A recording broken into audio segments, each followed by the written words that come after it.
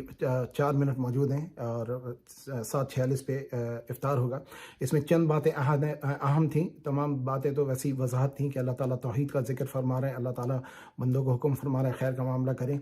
2 صحابہ لڑ رہے تھے، ایک نے ایک دوسرے پہ غصہ کیا، ان کے نتنے پھول گئے، تو حضور صلی اللہ علیہ وسلم نے فرمایا کہ اس کو شیطان کا اثر غم ہے، غصہ ہے۔ تو آپ نے فرمایا جب ایسی کیفیت ہو تو اعوذ باللہ من الشیطان الرجیم پڑھیں، یہ ایک وظیفہ ہے، یہ ایک علم ہے، یہ حضور نے فرمایا کہ غصہ شیطان کی طرف سے ہے، تو جب بھی کبھی شیطانی غصہ آنے لگے تو اعوذ باللہ من الشیطان الرجیم اس کا حل ہے۔ دوسرا آپ نے فرمایا کہ جب قرآن پڑھا جائے تو اس کو سنو، اس پہ توجہ دو، اگر آدمی کا دل اچاٹ ہو جائے، دل نہیں لگ رہا ہو تو اس وقت بند کر دو۔ حضور نے نہیں فرمایا کہ جبرن پڑھو سنو تاکہ تمہارا دل کسی اور میں لگا ہوا ہو، اور آپ اسی لیے قرآن کی تعلیم ہفتے میں 2 بار فرمایا کرتے تھے اور 10 آیتوں کے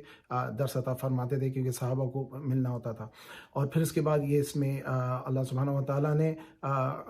دل کی اور عاجزی اور خوف سے پکارنے کا ذکر کیا کہ اللہ تعالیٰ کو پکاریں۔ مسلمان تو اللہ تعالیٰ سے ہمیشہ ہم کلام رہتا ہے، کبھی آواز کے ساتھ اور کبھی خاموشی کے ساتھ۔ اس وقت یہ دعا کا موقع ہے، افطار کا وقت ہے اور ابھی ہمارے پاس 2-4 منٹ ہیں، تو اس وقت میں ہم اللہ تعالیٰ سے اپنی التجا کریں، اپنی دعا کریں، اپنے گناہوں کی معافی مانگیں، انسانیت کے لیے اور تمام لوگوں کے لیے، ہمارے بیماروں کے لیے، ہمارے صحت مندوں کے لیے، ہمارے رزق کے لیے، ہماری آل اولاد کے لیے، گھروں کے لیے، امت کے لیے، کمیونٹی کے لیے، انسانیت کے لیے، امت مسلمہ کے لیے، ہر انسان کے لیے دعا کریں، اللہ تعالیٰ کو پکاریں۔ تو اللہ تعالیٰ کہتا ہے وَإِذَا سَأَلَكَ عِبَادِي عَنِّي فَإِنِّي قَرِيبٌ أُجِيبُ دَعْوَةَ الدَّاعِ إِذَا دَعَانِ۔ تو اللہ تعالیٰ فرماتے ہیں میں قریب ہوں، جب مجھے کوئی پکارنے والا پکارتا ہے میں اس کی پکار سنتا ہوں اور اس کا جواب دیتا ہوں۔ تو ہمارے لیے یہ باعث رحمت موقع ہے، اللہ تعالیٰ کو یاد کریں اور پھر اس کے بعد ہم سجدہ کر کے اللہ تعالیٰ کا شکر ادا کریں۔ سجدہ تلاوت کا طریقہ یہ ہے کہ آپ یہ 14 سجدے ہیں قرآن میں، اور آپ کھڑے ہو جائیں یا بیٹھ کے بھی کر سکتے ہیں۔ علماء کا کہنا ہے کھڑے ہو کے کھڑے ہوں اور قبلے کی طرف رخ کر کے بحالت وضو میں بغیر اللہ اکبر کہے ہوئے سجدے میں جائیں گے۔ سبحان ربی الاعلیٰ 3 بار سے 5